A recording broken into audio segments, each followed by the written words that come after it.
Hey, now I know the world of video games is just filled with sequels and remakes and stuff like that, but every so often there's a video game franchise or series or whatever that's gone for a long time, and we just like to see it return. So today we're talking about 15 upcoming games that are making a comeback with new releases. Starting off at number 15, let's talk Vampire the Masquerade Bloodlines 2. This one has been in the works for quite some time. Seems like it kind of went through a little bit of a development hell. It did change studios, lots of stuff going on behind the scenes, but ultimately, I think people are still really holding out hope for this one just because of the power of the original Vampire the Masquerade Bloodlines. This released in 2004. And really, we haven't seen anything quite like it since. I mean, sort of. It definitely paved the way for a lot of hardcore PC RPGs like this, but in terms of like that atmosphere, that vampire theme, the lore going on here, we haven't seen it represented in a video game full frontally like this. The series has had their things here and there, but like a true, actual Vampire the Masquerade Bloodlines sequel has been something that people have been begging for a long time. I'm really hoping they nail it, and I hope they carry over that original feel because, you know, creating your own vampire and engaging in that world on PC back in the day, there was really nothing else like it. Fingers crossed we see this one soon and that it lives up to the original. Next, over at number 14, we have 007 First Light. This is a big, new, AAA, action-heavy 007 game made by IO Interactive, the people behind, of course, the Hitman franchise. This game apparently is going to be pretty flexible. You know, you can be a little stealthy, you can go action-heavy, and we've seen a lot so far. It's a younger James Bond, early on in the 00 program. There's cars, there's gadgets, there's fashion, there's women, there's all the James Bond stuff. And this is significant because a lot of people forget it's been a long time since we've had a 007 game, at least a real, actual, proper one and not like a mobile thing, right? There was a time where James Bond games were flowing aplenty, man. It was like Star Wars and James Bond games in the early 90s and 2000s.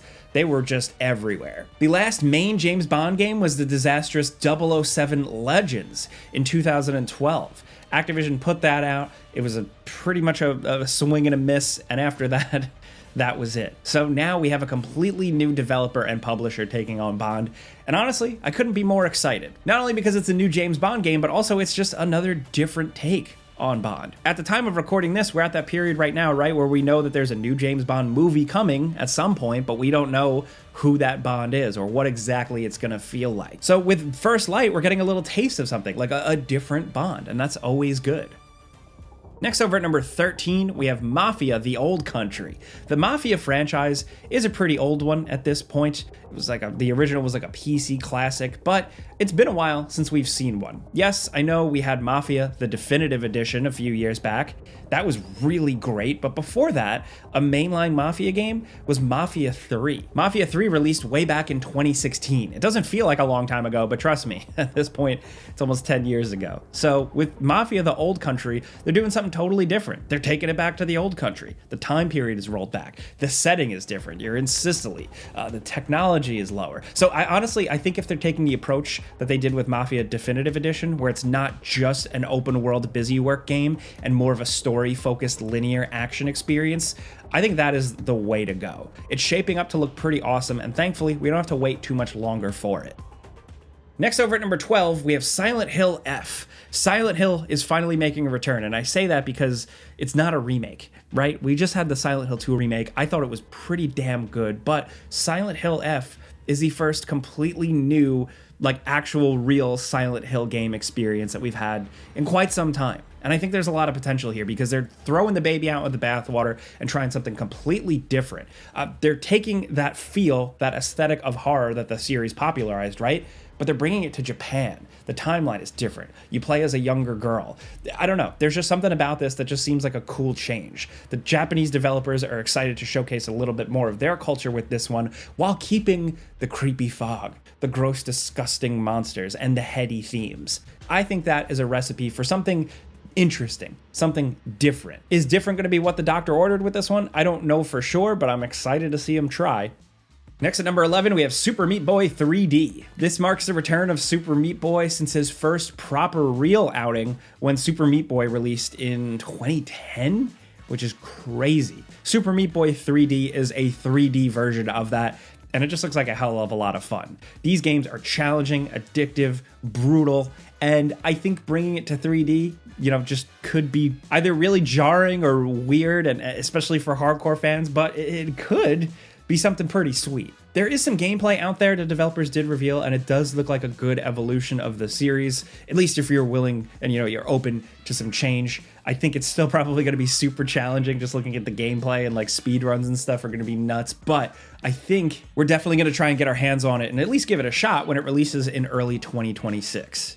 Next at number 10, we have Skate, or Skate 4, whatever you want to call it. It's been a long time since Skate 3, the previous main Skate game. That released in 2010. This is a long time coming. People have been waiting for this for a long time, and the developers have been working on this for quite some time. Alphas, betas, them putting out little teases, little previews of what they've been working on. And people have been able to get their hands on this through early access, beta, alpha type things. And so far, it seems like the impressions are pretty all over the place. The aesthetic changes, the switch to a free-to-play model.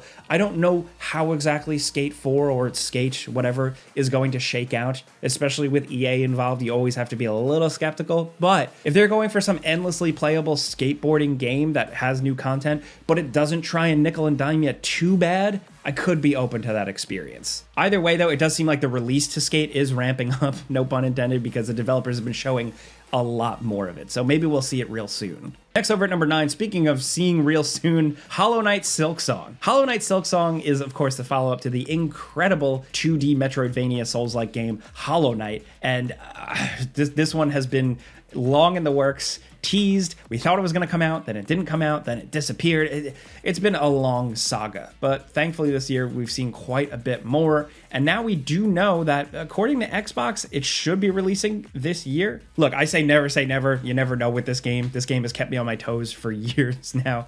But at the time of making this video, Gamescom, the big convention in Europe, in Cologne, Germany, they are apparently going to have the game playable there for fans who wait in line. So it definitely exists. And if they're showing it off to the public, that means it's got to be out soon, maybe, right?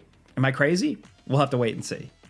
Next, over at number 8, we have Painkiller. This is the return of a classic first-person shooter franchise, very much in the vein of like a Serious Sam or a Doom. It's running and gunning and shooting, and they were awesome. This new Painkiller is a bit more of like a co-op shooter type thing, but it still has over-the-top action and some crazy weapons, and I really want to try this one out. The last Painkiller like thing released, technically it was 2012, and now I'm curious to see how this goes translating to, co-op action. Either way, like if it just keeps that old school feel, I'm definitely interested. As of right now, it is releasing in October.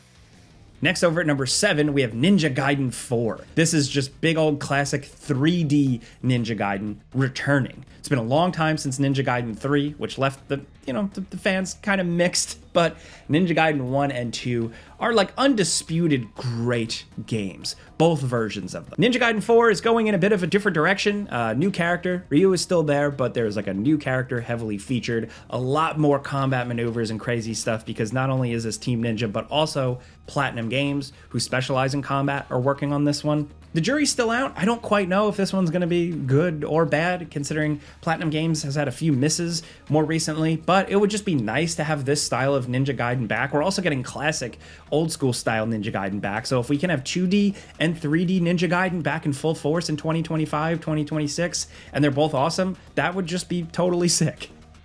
Next at number 6, Metal Gear Solid is making a return. Your boy, the number 1 Metal Gear Solid fan, is logged on because we're getting Metal Gear Solid 3 Delta, Metal Gear Snake Eater, whatever. We're getting the remake of Metal Gear Solid 3. And for a lot of people, this was their first entry point to the series. And for a lot of people, Metal Gear Solid 3 is one of the best games in the franchise. So they're starting by remaking this one, and so far, it's shaping up to look pretty cool. Does it lose a little bit of the old atmosphere and color and vibe? Yes, but it seems like something that is faithfully brought to life in a beautiful new graphics engine, but keeping the gameplay mostly intact from the old games. Metal Gear Solid is a strange franchise that I am very much in love with, and I think that you can't please everybody when you remake one of these games, but nevertheless, I am excited for more people to experience the madness of this one. Just everything. The boss battles, some of the encounters, the story. Man, Snake Eater was something else, and I hope Delta can really live up to it. Thankfully, we don't have to wait too long because it is releasing in August.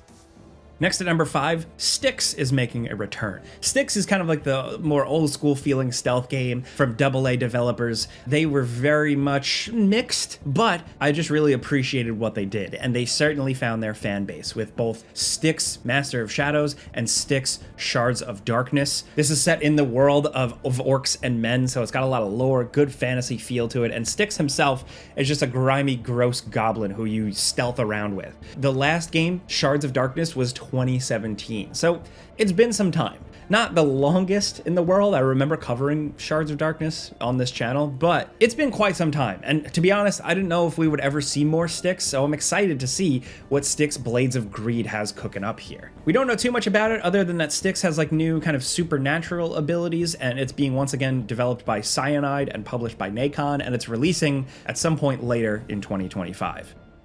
Next at number 4, Fable. This is weird to even talk about because Fable is one of my favorite franchises, but it's been so long since one of these games released. Fable 3, the last mainline game, technically released in 2010. And that game had some issues. It was still good, and honestly, there hasn't really been anything like these games since. So with this new Fable, developed by Playground Games, the people behind the Forza Horizon games, I don't know what to think because these games were like distinctly of the people that made it. Lionhead Studios very much had a unique feel with these games that I don't know if anyone can replicate, but if somebody's gonna try, sure, why not? British studio, Playground Games, you know, give it a shot. Honestly, this new Fable was announced years and years ago, and we still, frankly, don't know too much about it. We've got little snippets and teases of stuff that looks like cinematics and somewhat gameplay, but all of our big questions are still like, you know, what is the world? What, are we creating a character? Like, there's so much that is not answered yet, and it seems like we're still going to be waiting quite some time because Xbox and Microsoft are very much probably trying to get this one absolutely right, and I hope they do. They should get it right because this legendary franchise deserves it. Hopefully we see Fable sometime in 2026.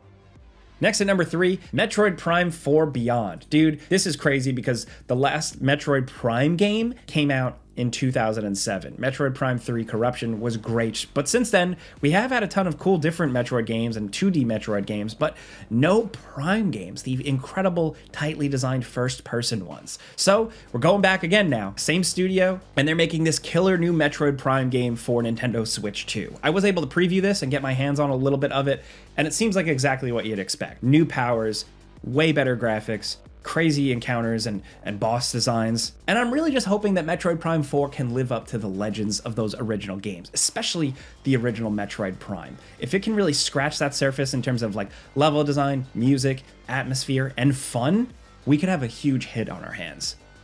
Next down at number 2, we have Onimusha Way of the Sword. Finally, a new Onimusha game from Capcom after, what was the last one technically? Dawn of Dreams? But even before that, the last mainline, like Onimusha 3, which for a lot of people was where things peaked, that was 2004. Either way, look, whichever games you want to argue, it's been a while since we've gotten good, proper, genuine Onimusha, and this one just looks like a breath of fresh air. Very much keeping in line with what these games are. A little bit of survival horror, just like gross, scary monsters, cool action, badass protagonist, tight samurai swordplay. This seems like it's definitely delivering. I've gotten to see this behind the scenes as well, and what I saw was absolutely awesome. It felt distinctly old school Onimusha, but with like a real good badass flair to it. I really hope they're cooking with this one. Like I've been saying, Capcom has been on a good streak, so we'll find out when it releases. We'll probably make videos about it, don't worry.